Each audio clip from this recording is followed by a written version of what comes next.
Assalamualaikum warahmatullahi wabarakatuh. Waalaikumsalam warahmatullahi wabarakatuh. Innal hamdalillah nahmaduhu wa nasta'inuhu wa nastaghfiruh wa na'udzu billahi min shururi anfusina wa min sayyiati a'malina. May yahdihillahu fala mudilla lahu wa may yudlilhu fala hadiya lahu. Asyhadu an la ilaha illallah wahdahu la syarika lahu wa asyhadu anna Muhammadan 'abduhu wa rasuluhu la nabiyya ba'dahu. قال الله تعالى في كتابه الكريم وهو أصدق القائلين: أعوذ بالله السميع العليم من الشيطان الرجيم وأن هذا صراطي مستقيما فاتبعوه ولا تتبعوا السبل فتفرق بكم عن السبيل. وبعد. Alhamdulillah, puji syukur kepada Allah karena sungguh atas nikmat, izin serta karunia-Nya. Hari ini kita bisa bersama kembali untuk melanjutkan kajian kita 2 bulan yang lalu. Bulan yang lalu itu kita dibawa, itu khusus sebabnya kalau tidak salah, meneruskan 2 bulan yang lalu yang di tempatnya ini juga. Salawat dan salam selalu tercurah pada Rasulullah SAW, pada keluarganya, sahabat-sahabatnya, pengikut-pengikutnya, dan tentu kita semua yang mengikutinya. Semoga selalu konsisten untuk meneladani Rasul dengan baik, benar, dan utuh. Sebab penyelisihan terhadap Rasul akan berdampak hal yang sangat negatif, yaitu neraka. Bagaimana mewujudkan rasa cinta kepada Rasulullah itu? Nah, ini nanti yang kita bahas pada kesempatan yang berbeda. Kemarin kita sudah mulai bahas beberapa hal. Kenapa kita makin jauh dari Allah? Padahal di dalam Al-Quran Allah mengatakan pada surah Al-Baqarah ayat 186, wa idza sa'alaka 'ibadi 'anni fa inni qarib ujibu da'watad da'i idza da'an falyastajibu li wal yu'minu bi la'allahum yarshudun. Ketika hambaku bertanya kepadamu Muhammad tentang aku, sungguh aku sangat dekat, qarib, aku sangat dekat. Allah sangat dekat dengan kita, sangat dekat. Tapi kenapa seringkali kita merasa jauh dari Allah? Nah, ini yang akan kita renungkan agar kita tidak terus jauh dari Allah, bahkan memupuk agar kita selalu dekat dengan Allah. Dulu yang pertama, masih ingat kenapa kita jauh dari Allah? No, bukan sombong, itu kalau ada saya. Yang kedua, yang pertama Pak,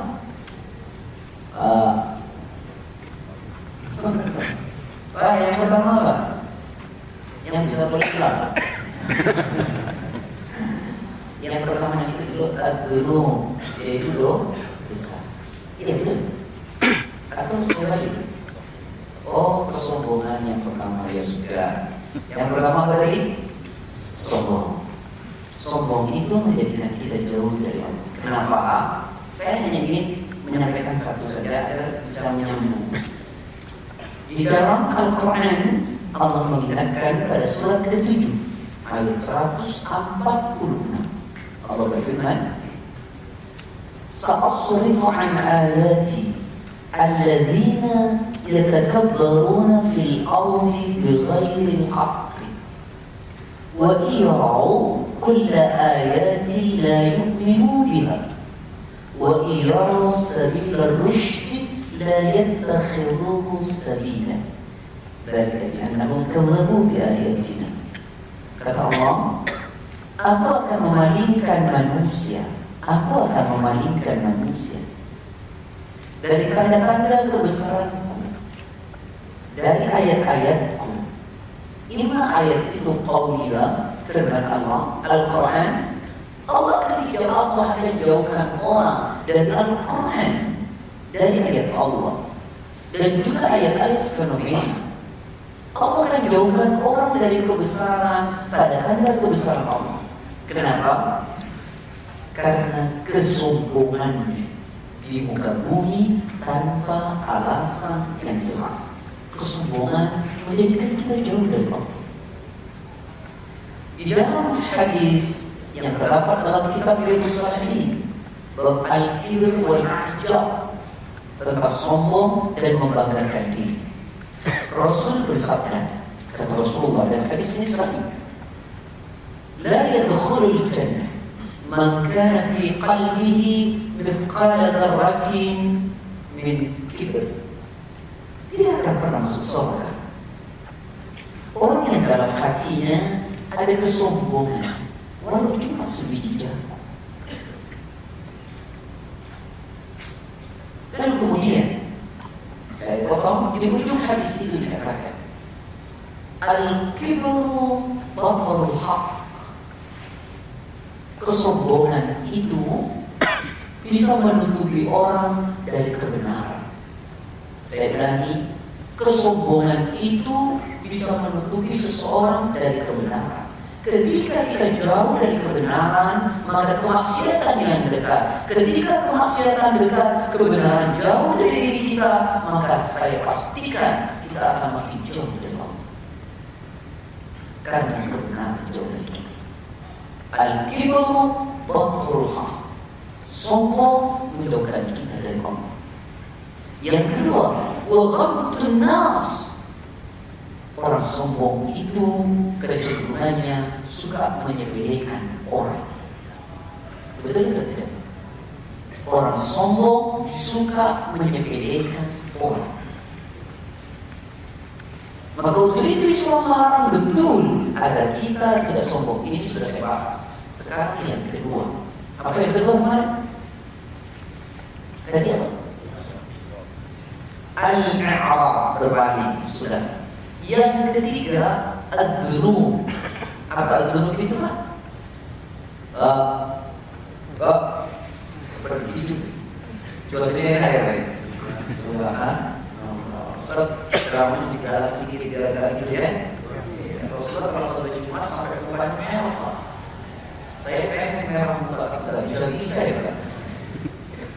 Makanya kita serius, Pak. Jadi yang ketiga ini, Pak, adalah dosa yang membuat kita jauh dari Allah. Apa? Dosa. Saya tanya, kita berdosa atau tidak? Berdosa atau tidak? Banyak sedikit. Berarti jauh dari Allah. Iya, ini tolong catat. Saya pernah menyinggung pengajian ini pada bulan yang lalu kalau tidak salah. Orang baik dalam Islam bukan orang yang tidak pernah berbuat dosa. Karena itu tidak ada orang tidak berbuat dosa. Orang baik itu, Pak, orang yang sadar kalau dia pernah berbuat dosa. Itu orang baik. Kalau cari tidak berbuat dosa, tidak bakal ketemu. Jangankan kita, manusia biasa. Para nabi Allah abadikan dalam Quran pernah keliru. Para nabi. Saya kasih contoh satu Nabi Adam alaihissalam. Ketika Allah berfirman dalam surah Al-Baqarah ayat ke-35, wa idh qulna li Adam uskun anta wa zawjuka al-jannah fakula minha ragadan haythu shi'tuma wa la taqraba hadhihi asy-syajarata fatakuna min adh-dhalimin. Inilah Allah berfirman, kata Allah, Adam, ketika kami berkata kepada Adam, tinggallah engkau dengan istrimu di surga ini, dan makanlah oleh kalian berdua sesuka kalian. Tapi Allah mengatakan, wala taqraba, dan janganlah kalian berdua mendekati hadhihi syajarah, ini pohon, fatakuna min adh-dhalimin, nanti kalian berdua termasuk orang yang zalim. Bisikan setan yang sangat luar biasa, dan ini digambarkan pada surah Thaha, surah 20 ayat 120, dan kemudian menjadikan Nabi Adam tergelincir mendekati pohon itu.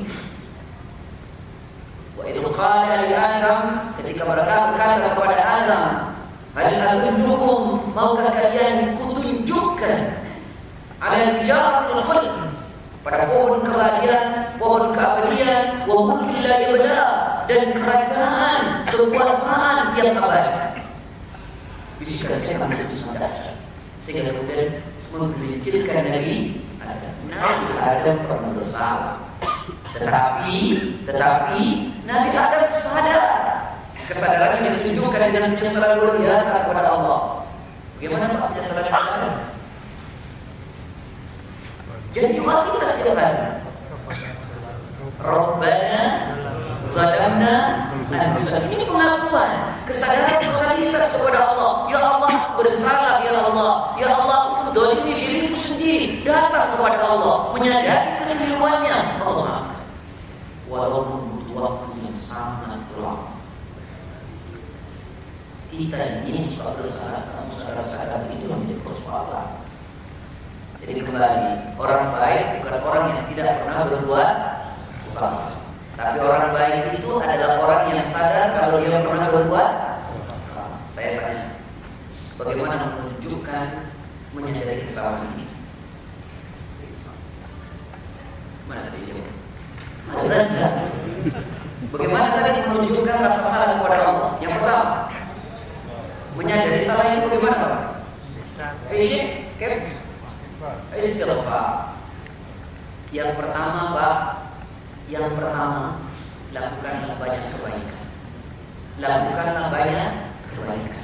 Karena kebaikan itu akan menghapus kejelekan yang telah kita lakukan. Hadis sahih nomor 18 dari Abi Dzar bin Junadah wa Abi Abdurrahman Mu'ad bin Jabal radhiyallahu anhu. Nabi sallallahu alaihi wasallam, "Ittaqillah haitsu ma kunta." Bertakwalah kalian kepada Allah di mana saja kalian berada. Wa atbi'is sayyi'atal hasanata tamhuha, dan hendaklah kalian ikuti setiap perbuatan jelek yang kalian lakukan dengan kebaikan, karena kebaikan itu bisa menghapus kejelekan yang telah Anda lakukan. Jadi banyaklah berbuat baik. Saya sering tanya, coba Bapak, masa-masa dulu setelah akhir balik 15 tahun, suka tinggal di sholat atau tidak? Suka tinggal di sholat atau tidak? Suka ya Pak ya? Suka. Sekarang?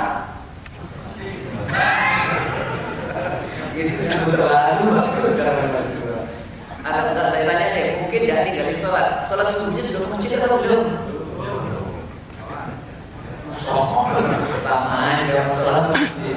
Saya mau tanya, masjid atau tidak? Sholat subuh? Pak Abdullah bin Umm Maktum berkata, beliau orang buta. Kalau saya tidak bisa merangkak untuk datang, saya tidak bisa berjalan untuk datang ke masjid itu, saya akan merangkak untuk datang ke masjid itu. Saya kalau tidak salah bulan lalu pernah bilang, saya yakin kalau orang Pertamina sudah pernah haji semua.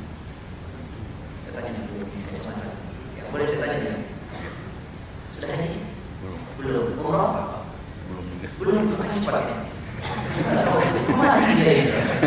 Ngapain lagi uang itu ya? Cepat. Kata Ibnu Umar, "Idza amsayta fala tamtadir shalah." Kalau engkau ada di sore hari jangan tunggu sampai pagi. Kalau engkau ada di pagi hari jangan tunggu sampai sore. Khud, gunakan. Sehati kalimah. Gunakan. Waktu mumpung kita sehat sebelum mati. Itu hadis Riyadhus Shalihin nomor 574 dari Ibnu Umar riwayat Imam Bukhari. Saya mau tanya yang sudah haji. Pak Anda sudah? Belum juga. Mana yang duit itu? Jangan saya duit itu kita tanggung jawab sama Allah. Saya yakin orang Pertamina duitnya ada sedikit. Kalau ada Allah sudah berlalu. Kalau ada haji, belum nyetor, sudah nyetor cuma belum berangkat ya. Belum juga. Insya Allah sudah juga. Saya tanya nih, ketua kita nih, Anda sudah? Masih muda. Anda sudah? Pertanyaan saya sederhana. Menurut saya Anda kenal soleh. Cekot sudah. Pertanyaan saya sederhana. Antum ketika di Masjidil Haram, ketika di Mekah di Madinah, rajin tidak sholat? Rajin. Jam berapa berangkat? Jam 2 sudah berangkat ya. Jam 2 sudah berangkat, subuhnya jam setengah 4, jam 4 kadang setengah 5. Bahkan pernah jam 6 subuh di Saudi. Jam 6 subuh jam 6 jam 2 sudah berangkat. 4 jam. Sekarang jam berapa kira-kira? Kita harus jawab. Ini jadi persoalan bagi kita. Kenapa? Begitu rajinnya dari sana, tapi sampai ke sini malas. Saya pernah ditanya, ini mohon maaf, ini hanya menjelaskan dulu. Saya pernah ditanya, Syekh. Bagaimana? Saya pernah ditanya oleh jemaah saya, Ustaz, kenapa kami kalau di Saudi kok rajin betul sholat? Rajin pergi Ustaz, kami tidak ngantuk. Tapi giliran kami balik Jakarta Ustaz, malas betul pergi subuh. Saya mikir tidak ada kitabnya. Saya bahas kitabnya apa? Akhirnya saya guyon saya begini, ada salahnya itu. Apa yang salah? Ada itu beda dengan Saudi Indonesia. Kalau antum benar ada Saudi, coba perhatikan. As-salatu khairun minan naum. Salatnya panjang, naumnya naum itu tidur. Antum dengerin coba nanti. Antum yang punya peraturan itu lain Saudi itu ada radio Roja, ada TV Roja, ada TV Muslim. Antum dengar nanti katanya. As-salatu khairun minan naum. Kadang-kadang kalau di pelosok-pelosok nikah itu ada ini malah dibetak. As-salatu khairun minan naum. Betul kadang-kadang. So ini dia bangun. Naumnya itu betul-betul pendek, soalnya panjang dan betul. Kalau kita enggak, as-salatu khairun minan naum. Ini mau maaf, biar aku sedih dulu. Jangan lagi. Jadi sholatnya pendek, naumnya jam itu malah sholat subuh ke sini. Bangunin sama istri itu. Bapak sudah ada kata bapaknya di sini. Jadi dosa ya. Ini, jadi kalau kita berbuat dosa, banyaklah lakukan berbuat baik. Yang dulu banyak meninggalkan salat, banyaklah salat sunnah. Yang dulu kemudian banyak tidak saum, banyaklah saum sunnah. Kenapa? Perbuatan baik yang kita lakukan berdasarkan hadis dari Abu Hurairah bin Junadah wa Abdurrahman bin Jabal, wa atba'is sayyi'ata al-hasanata tamhuha. Ikutilah perbuatan jelek yang kalian lakukan dengan kebaikan, karena sungguh kebaikan yang Anda lakukan akan menghapus kejelekan-kejelekan yang telah kita lakukan. Bahkan kalau kita melihat sebuah hadis, ada satu kebaikan yang sangat kecil, tapi jika kita lakukan, banyak bisa menghapus dosa yang telah kita lakukan. Ini ada dalam kitab Bulughul Maram yang ditulis oleh Imam Ibnu Hajar Al-Asqalani. Puasanya kemarin, sekarang masih berada di bulan Muharram. Apa kata Rasulullah SAW? Anna Rasulullah SAW suila. Ini dari Abi Qatadah, riwayat Imam Muslim. Anna Rasulullah SAW suila. Nabi Muhammad SAW pernah ditanya oleh seorang sahabat, "An shaum Asyura," tentang puasa Asyura, tanggal 10 Muharram. Tanggal 10 Muharram. Apa jawaban Nabi? Yukaffiru as-sanata al-madiyah. Puasa Asyura Muharram itu, yang satu hari itu mampu melebur dosa-dosa 1 tahun yang lalu. Enggak pakai amin, kerjain, enggak doa. Laksanakan. Ini memberitahu ya, bukan doa ya. Rasulullah memberitahu kalau engkau berbuat dosa, engkau puasa Asyura 1 hari, mampu memaafkan dosa-dosa 1 tahun yang lalu. Bukan doa, bukan 1 hari ya. Tapi kata Rasul, kalau tahu dekat saya masih dikasih umur, saya akan berpuasa pada tanggal 9. Kenapa? Karena itu kebiasaan puasa orang tua ya, Yahudi. Maka kita sunnah puasa tanggal 9 Tasu'a, tanggal 10 dan tanggal 11. Kalau tidak bisa 9 dan 10, tidak bisa 10 dan 11, tidak bisa juga kepala tanggal 10 juga tak. Sunnah. Nah, lakukan kebaikan. Yang kedua, kalau kita ingin menghancurkan dosa dengan apa? Tadi saya bilang, istighfar. Saya mau tanya, Nabi Muhammad itu maksum atau tidak? Maksum atau tidak? Apa artinya maksum? Terpelihara. Terpelihara dari dosa. Kalau kita terpelihara dari dosa. Tapi lihat dalam kitab Riyadhus Shalihin pada bab istighfar, Rasulullah pernah bersumpah, wallahi inni astaghfirullah wa atubu ilaih fil yawm akthar min 70 marrah. Demi Allah, kata Rasul, aku beristighfar kepada Allah dalam sehari semalam lebih dari 70 kali. Dari Ibnu Umar 100 kali. Padahal Rasul masuk. Kita yang tidak masuk istighfar berapa kali? 3 kali 5. 3? Betul. 3 kali 5. Betul itu. Minimal kata Rasul, idza sarafa min salati, kalau engkau selesai dari salat, fastaghfirullah thalathan, maka hendaklah kalian beristighfar kepada Allah minimal 3 kali. Jadi ketika assalamualaikum astagfirullah, jangan sibuk dengan yang lain. Habis salat sibuk nyalamin teman-temannya, nanti saja. Ya,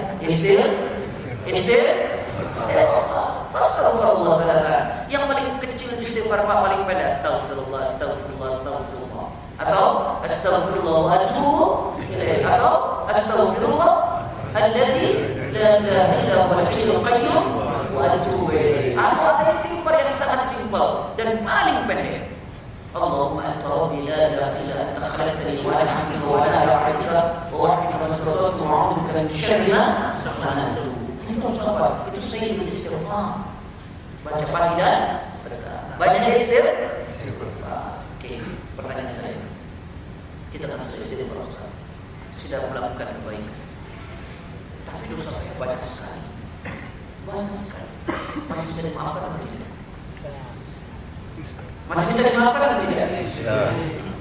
Kalau sudah dimaafkan masih neraka juga atau tidak?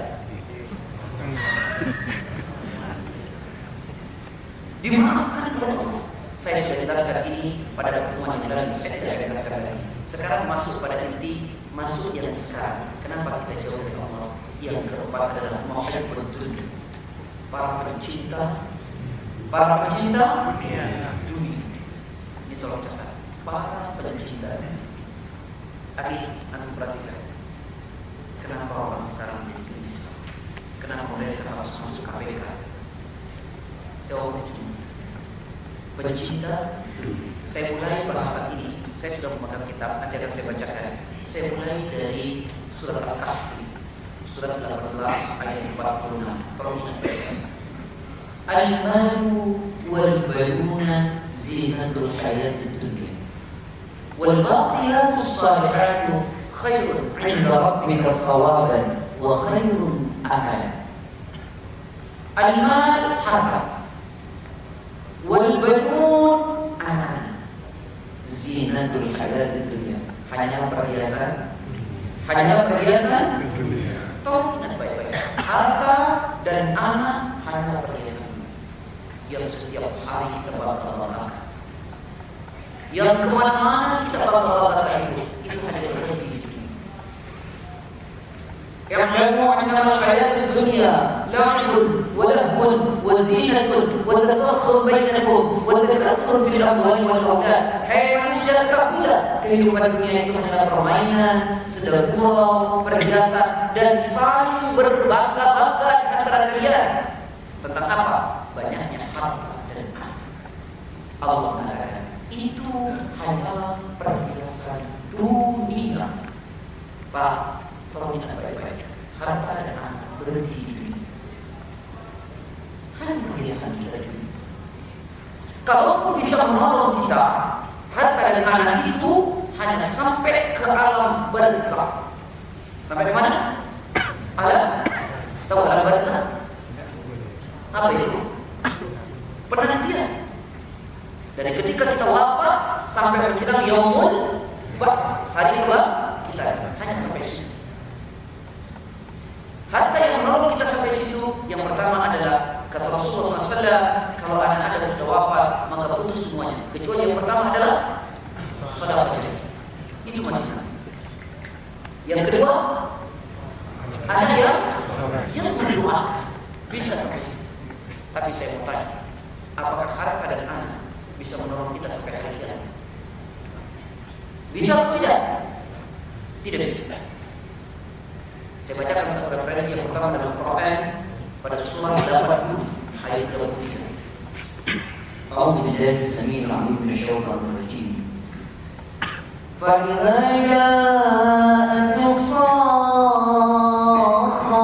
يوم يفر المرء من أخيه وأمه وأبيه وصاحبته وبنيه لكل امرئ منهم يومئذ شأن يغنيه ووجوه يومئذ مسفرة ضاحكة مستبشرة ووجوه يومئذ عليها غبرة ترهقها قترة أولئك هم الكفرة الفجرة. Perhatikan, فإذا جاءت الصاخة, ketika bunyi sangkakala yang kedua diperdengarkan yang suaranya memekakkan telinga, manusia dihidupkan kembali. Yawma yafirrul mar'u min akhihi, hari itu seorang tidak peduli saudaranya lagi, tidak peduli saudaranya, wa ummihi wa abihi, bahkan tidak peduli karena ibu dan bapak, wa sahibatihi wa banihi, dia tidak peduli istri dan anaknya, suami, anaknya dan sebaliknya, tidak peduli. Dari kulli imrin minhum yawma idzin sya'nun yughnihi, pada hari itu semua orang memikirkan dirinya sendiri. Anda tidak bisa ngomong demikian. Harta kita tidak berfungsi di akhirat. Tidak. Yang sekarang kita bangga-banggakan ini. Referensi yang lain, Anda bisa baca dalam Quran surah 26 ayat 87 sampai 91. Sebagian dalam 83. أعوذ بالله من الشيطان الرجيم.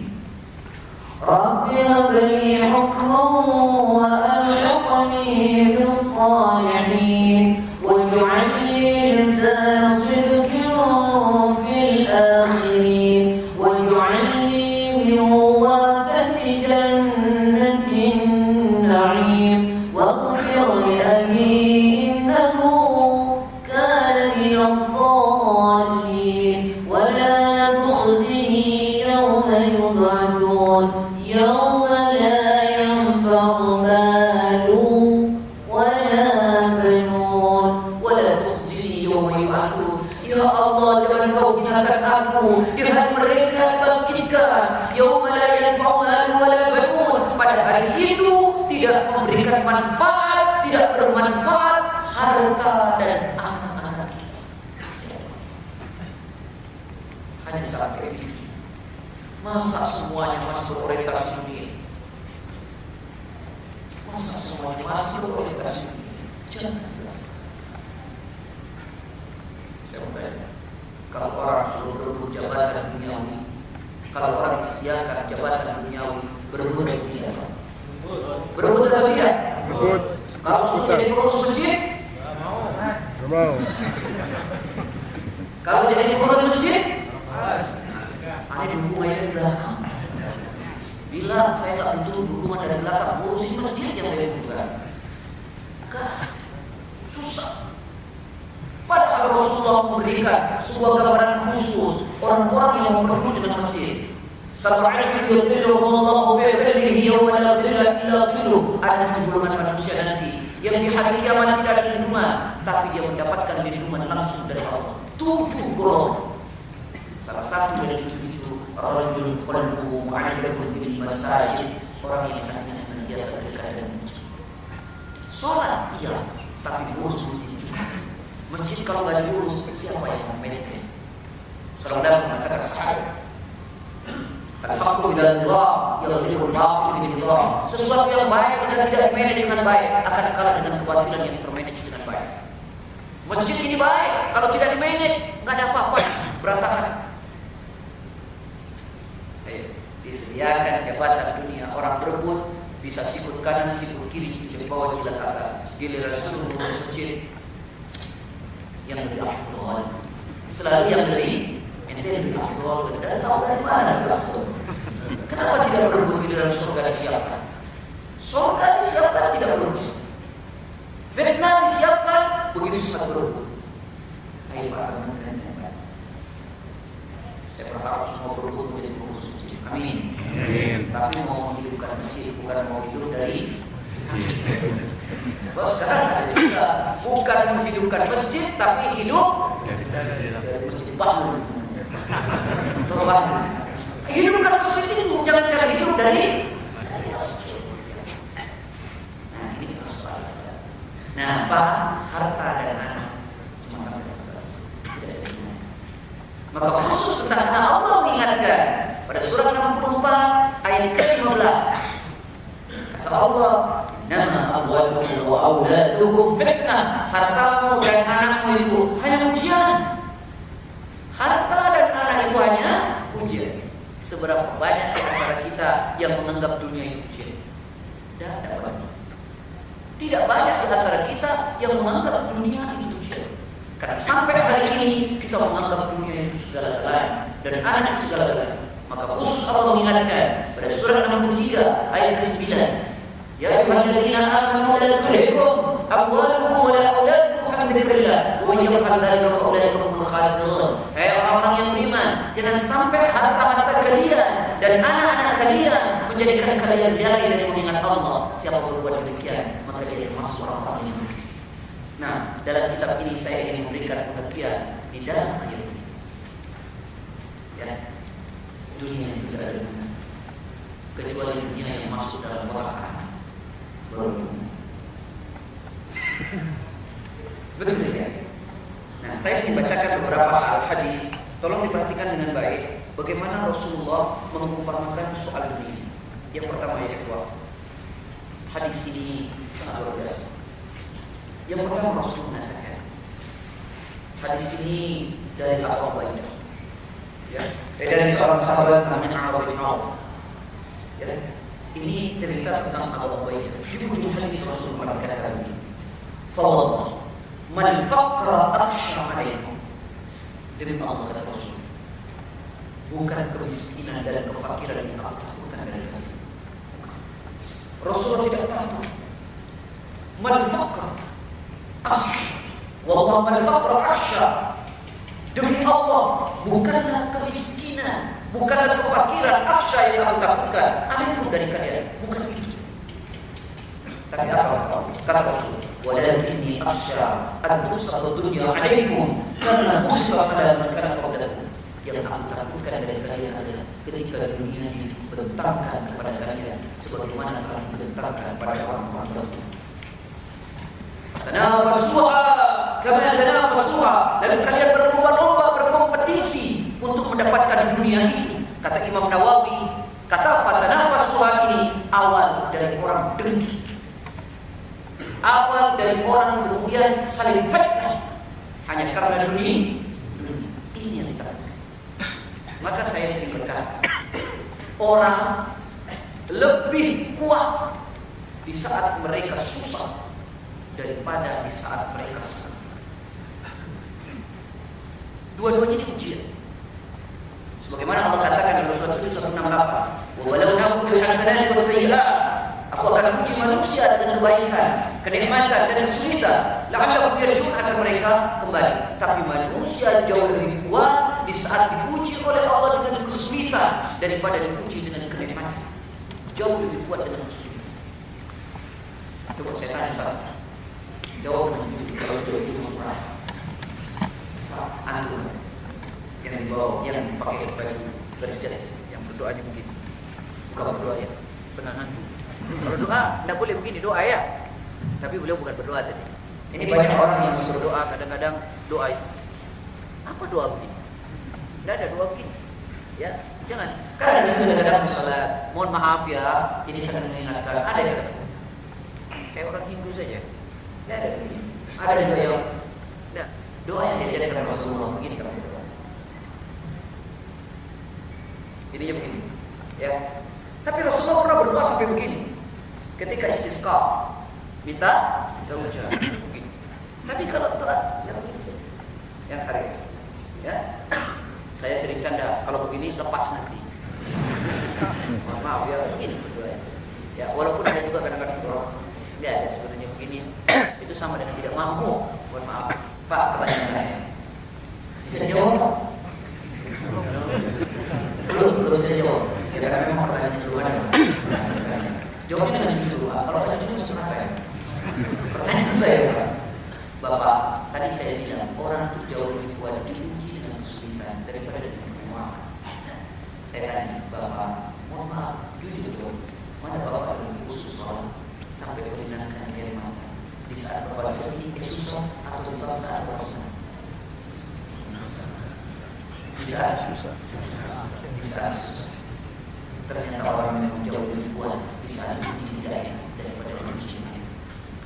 Nanti antum kalau punya kitab Riyadhus Shalihin, cek di hadis nomor 27 pada bab ketiga bab sabar. Hadisnya dari Abiyah Yusuf bin Sinan.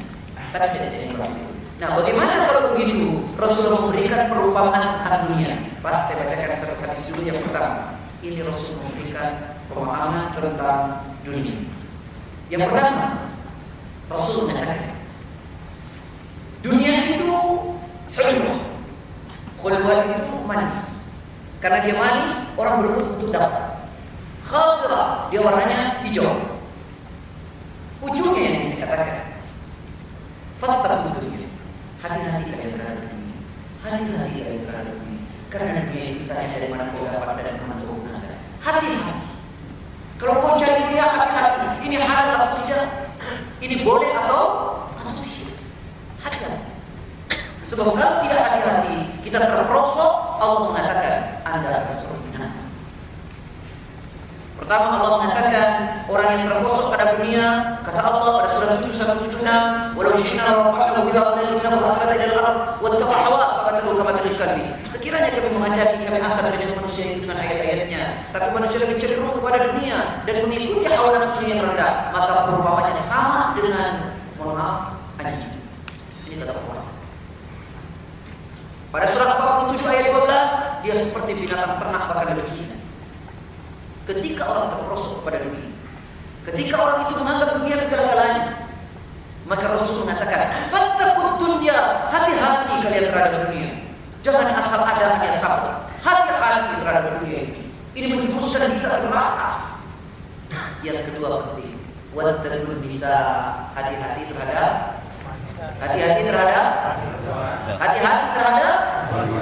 sudah begitu betul. Pak, sudah begitu betul. Hati-hati semua wanita. Inna awwala fitnatin min Bani Israil an-nisa. Yang pertama kali menjadi fitnah bagi Bani Israil adalah wanita. Wanita itu menyerang. Tapi di belakang bukan wanita, ibu-ibu. Apa? Hati-hati. Makanya Pak, di dalam hadis sama dengan orang yang terikat dengan masjid. Allah memberikan apresiasi langsung khusus. Kata Rasulullah, salah satu dari 7 golongan itu adalah seseorang yang digoda oleh wanita yang cantik, punya kedudukan. Dia berkata, ini akhafullah, saya takut kepada Allah. Sudah betul belum? Oh belum. Jangan kita digodai. Enggak digodai, minta digodai. Hati-hati terhadap wanita. Nah, akhi, gambaran Rasul yang lain, ini sebuah riwayat. Tolong diingat walaupun agak panjang sedikit. Hadis ini dari sahabat Jabir. An Jabir radhiyallahu anhu, dari sahabat Jabir radhiyallahu anhu. Anna Rasulullah SAW, sungguh Rasulullah SAW, marra bisu, satu ketika beliau berjalan di sebuah pasar, melewati sebuah pasar. Wan nasu kanafatai, dan orang-orang saat itu mengerubungi siapa? Rasulullah. Begitulah kalau kita melihat orang yang mulia, kita suka mengerubungi apa ya? Suka dikerubungi begitu. Kalau kita sejarah ya, orang mulia ilmu dikerubungi tidak biasa saja. Tapi kalau atas orang tapi orang itu fitrah. Ya. Jadi ketika Rasulullah lewat di sebuah pasar, dikerumuni, wanas kanafatai, dan orang-orang mengerumuni Rasul. Lalu kemudian famarra bijidyin asad mayyit fatanawala faakhadha bidunai. Lalu kemudian Pak, di pasar Rasulullah itu begini. Melihat, jadi ketika beliau jalan di pasar, lalu kemudian beliau jalan di pasar dan beliau melihat ada seekor kambing. Ya. Bijidyin asad, kambingnya itu telinganya kecil Pak. Jadi Rasulullah melihat seekor kambing, yang kambing itu telinganya kecil, mayit, dan kambing itu sudah jadi bangkai. Jadi begini, Rasulullah lewat di sebuah pasar, lalu kemudian beliau melewati ada seekor kambing yang sudah jadi bangkai dan cacat lagi, telinganya kecil. Fatanawala, lalu Rasulullah mengambil kambing itu. Fa'akhadha bi'udhunih. Rasulullah mengangkat kambing itu, telinganya ditek-tek.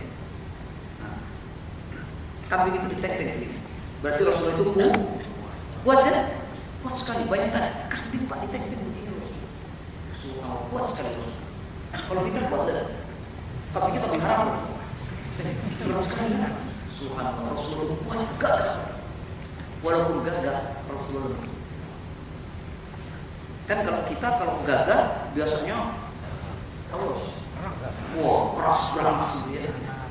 Tapi tidak, Rasulullah kuat, tapi lembut. Bagaimana kelembutannya? Ada kesaksiannya sahabat Rasul yang pernah menjadi pembantunya selama 10 tahun dalam hadisnya an Anas bin Malik. Ma masistu dibahan aw hariran alyana min kaffi Rasulullah sallallahu alaihi wasallam wa ma shamamtu raihatan atyab min raihatir Rasul wa laqad khadamtu 10 sinin. Kata sahabat Anas, aku tidak pernah memegang subha yang tebal maupun yang tipis yang halusnya melebihi telapak tangan Rasul. Berarti Rasulullah kuat tapi lembut. Kalau kita kuat berangas, kalau lembut biasanya agak cucok. Mana cucok? Ya suka keriting gitu ya. Ini Rasulullah itu lembut banget dan kuat, dan Rasulullah itu putih. Ada hadis terbukti ketika Rasulullah sujud itu sampai ketiak putihnya itu nampak. Jadi makanya kalau sujud jangan begini, Bu ya, Bu. Kalau sujud beda katanya laki dan perempuan, tidak ada bedanya. Jangan begini. Jadi hadapkan ke kiblat, buka tuh Pak, begini. Tapi kalau sendiri, kalau berjemaah rapat jangan begini, orang nggak kebagian. Ya, buka saja begini. Hadapkan ke kiblat tangannya, jangan begini. Sama dengan takbir, ada yang Allah, jangan takbir. Nah, ke kiblat, sejajar dengan bahu, sejajar dengan telinga. Allahu akbar. Jangan Allah, jangan. Jangan dirapetin. Tapi juga jangan dibuka begini. Kalau buka nanti jadi tarian. Cukup saja. Saya tidak jelaskan salat. Jadi Rasulullah diangkat, fa'akhadha bi udhunih, diangkat oleh Rasulullah kambing itu dengan tangan kanannya. Summa qala, lalu kemudian Rasul bersabda, ayyukum yuhibbu ayyakuna hadha lahu bidirham. Maknanya itu begini. Setelah diangkat kambing itu Rasul berkata, saudara-saudaraku, mau enggak kalian beli kambing ini harganya 1 dirham? 1 dirham. Mau enggak? Sekarang saya datang nih ke tempat ini. Saya bawa buku, saya jualan. Kira-kira Bapak beli atau tidak? Beli atau tidak? Ya, kasihan ustaznya kecil, beli aja lah. Ya. Kalau di sini tidak apa-apa Pak. Tapi kalau dibawa di masjid itu, jualan tidak boleh. Ustaz jual buku di masjid tidak boleh. Haram. Dilarang oleh Allah dan Rasulnya mengadakan akad jual beli di dalam masjid, tidak boleh. Jelas atau tidak? Kalau ada ustaz jualan di dalam masjid, beli loh. Tapi di luar ustaz, di luar. Ya. Lalu kemudian ketika Rasulullah mengangkat kambing itu, maukah kalian beli kambing ini seharga 1 dirham? Faqalu, lalu kemudian mereka menjawab, ma nuhibbu annahu lana bi syai'in wa ma nasna' bih. So, kami enggak suka. Buat apa? Wa ma nasna' bih. Apa yang bisa kami perbuat dengan kambing itu? Tidak ada gunanya. Mereka tidak mau. Ini suruh beli walaupun cuma 1 dirham, tidak mau. Summa qala, lalu kemudian Rasulullah SAW bersabda, atuhibbuna annahu lakum. Sekarang gini aja deh, kalian suruh beli tidak mau nih. Sekarang bagaimana? Mau enggak kalian kalau ku beri saja kambing ini gratis? Gratis. Biasanya kan orang Pak kalau suruh beli susah ya. Walaupun banyak duit, tapi kalau gratis biasanya berebut kan? Macam saya punya cerita kemarin haji Pak, di depan Masjid Nabawi itu ada suka pakai tronton tuh Pak, hadiah pakai kotak-kotak.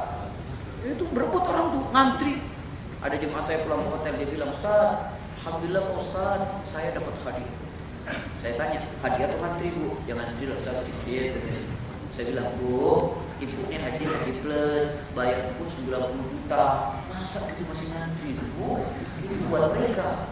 Nah itulah kalau gratis, orang berebut. Tapi kalau suruh beli, walaupun punya duit susah. Jadi ketika ditanya oleh Rasulullah, mau enggak? Boleh, mau enggak kalau kalian ku kasih gratis? Lalu kemudian mereka berkata, qalu, apa kata mereka? Wallah, law kana hayyan kana aiban. Ya Rasulullah, Kami tidak mau. Kenapa? Lau kana hayyan kana aiban. Seandainya kambing ini hidup saja dia cacat, kami nggak mau. Jijik. Hidup aja dia cacat, kami nggak mau. Annahu asad. Karena dia telinganya kecil ya Rasulullah. Fa kaifa wa huwa mayyit? Lalu bagaimana apalagi udah jadi bangke? Kami jijik ya Rasulullah, kami nggak mau. Dikasih juga gratis nggak mau. Lalu kemudian kata Rasul, faqal, tolong catat, ini anunya kuncinya. Fa wallah. La dunya ahwan 'ala Allah min hadza 'alaikum. Rawahu Muslim. Demi Allah kata Rasul, dunia itu di sisi Allah bagi kalian lebih menjijikkan daripada bangkai kambing yang cacat itu. Demi Allah, dunia itu di sisi Allah lebih menjijikkan daripada bangkai kambing ini. Begitu Rasulullah menggambarkan tentang dunia. Jelas Pak? Jelas atau tidak? Alhamdulillah. Ini saya mau kasih pertanyaan atau saya teruskan? Boleh saya terbaca satu hadis lagi? Tapi hadisnya satu halaman nih Pak. Ini serius, hadisnya satu halaman. Tidak apa-apa, perlu antum dengar ya. Saya bacakan saja. Hadis ini, jangan gelisah dulu. Sebentar aja dulu ya, jangan naik dulu. Mau kenanya sebentar. Hadis ini dari Abi Dzar. Karena kalau baca hadis itu enak Pak, daripada ceramah ngelantur. Ya, dari Abi Dzar. Apa kata Abi Dzar? Qala, beliau berkata Abi Dzar, kuntu amshi ma'an Nabi. Satu kali saya berjalan-jalan dengan Nabi. Jadi Nabi itu seringkali mengajak sahabatnya jalan-jalan. Dekat sekali dengan sahabat. Ya. Ini untuk mempelajari alam. Lalu kemudian di mana? Fi harratin bil Madinah, di bebatuan di Madinah. Beliau berjalan di bebatuan di Madinah dengan Nabi. Satu kali beliau berjalan di Madinah di bebatuan. Fastaqbalana Uhud. Kata beliau, kata Abi Dzar, lalu kami sampai di daerah Uhud. Fastaqbalana Uhud. Lalu kami sampai di daerah Uhud. Uhud itu ya Jabal Uhud. Ini yang saya kadang-kadang sudah sedih Pak. Rasulullah sengaja jalan dari rumahnya dengan Abi Dzar ke Uhud. Itu bayangkan, bukan datar tapi bebatuan zaman dulu. Sekarang orang umroh sampai Jabal Uhud nggak turun di bis, katanya panas. Ayo itu atau tidak? Padahal itu disunnahkan. Disunnahkan kalau kita ke Madinah itu Pak, ziarah ke makam Rasul. Assalamualaikum ya Rasulullah, dan seterusnya dan seterusnya. Tapi tidak berdoa menghadap ke kubur. Lalu kemudian ke Raudhah. Disunnahkan pergi ke Quba dan sholat 2 rakaat, bersuci dari tempatnya. Lalu kemudian disunnahkan ziarah ke syuhada Uhud. Tapi aneh, sampai ke Jabal Uhud tidak turun, alasannya panas. Tapi giliran ke Jabal Magnet ngajakin. Turun di situ foto-foto, enggak ada sunnahnya. Ayo, betul atau tidak? Nah, untuk umrah yang kedua jangan begitu. Ya. Nah, kemudian apa yang terjadi? Faqal, lalu Rasulullah berkata kepada Abi Dzar, "Ya Aba Dzar, wahai Abi Dzar." Qultu, saya menjawab, "Labbaika ya Rasulullah." Labbaika ya Rasulullah. Saya menurut panggilanmu ya Rasul. Kalau nadanya orang dipanggil itu labbaika ya Rasulullah. Betul atau tidak? Kalau kita dipanggil oleh Allah haji, bagaimana jawabannya? Labbaik Allahumma labbaik. Begitu menjawab. Bukan begini menjawab tuh. Labbaik Allahumma labbaik. Itu bukan menjawab namanya itu. Itu nyanyi namanya. Saya dipanggil nih. Siapa tuh namanya? Nah, akhirnya nggak manggil saya. Akh Wahid. Iya. Main-main itu namanya tuh.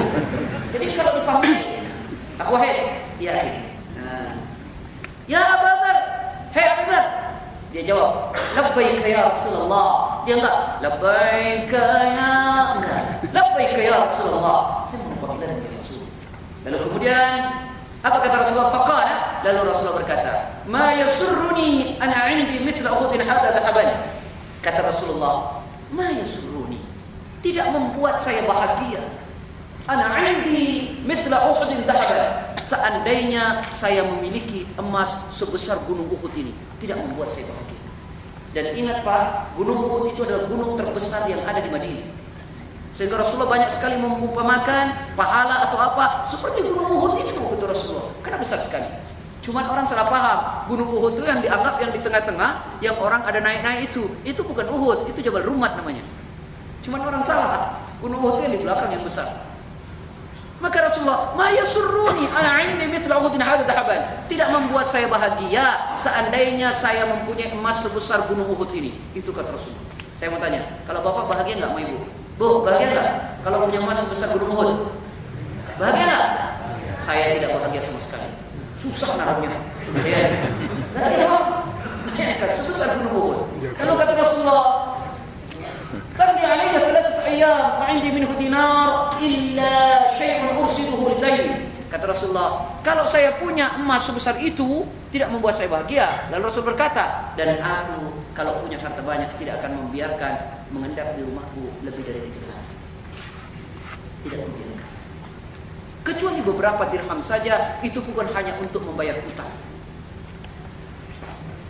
Tidak mengendap lebih dari 3 hari. Sama ya Pak ya, kita juga begitu ya Pak ya, nggak pernah mengendap lebih dari langsung masuk deposito. Rasulullah bilang begitu, tidak. Maka pernah sebuah riwayat Rasulullah habis sholat buru-buru pergi. Kenapa? Ditanya. Karena ada yang beliau punya yang belum sempat keluarkan. Hadis ini masih panjang. Itu baru 1 baris. Hadisnya 1 halaman. Waktunya habis. Nanti kita teruskan lagi tentang hadis ini. Karena ini masih panjang dan isinya sangat luar biasa. Itu ada dalam kitab Riyadhus Shalihin, hadis nomor 465. Nanti saya teruskan khusus membaca hadis ini. Insya Allah. Jazakallah. Yang benar dari Allah yang segala saya. Ada yang mungkin sebentar ini banyak.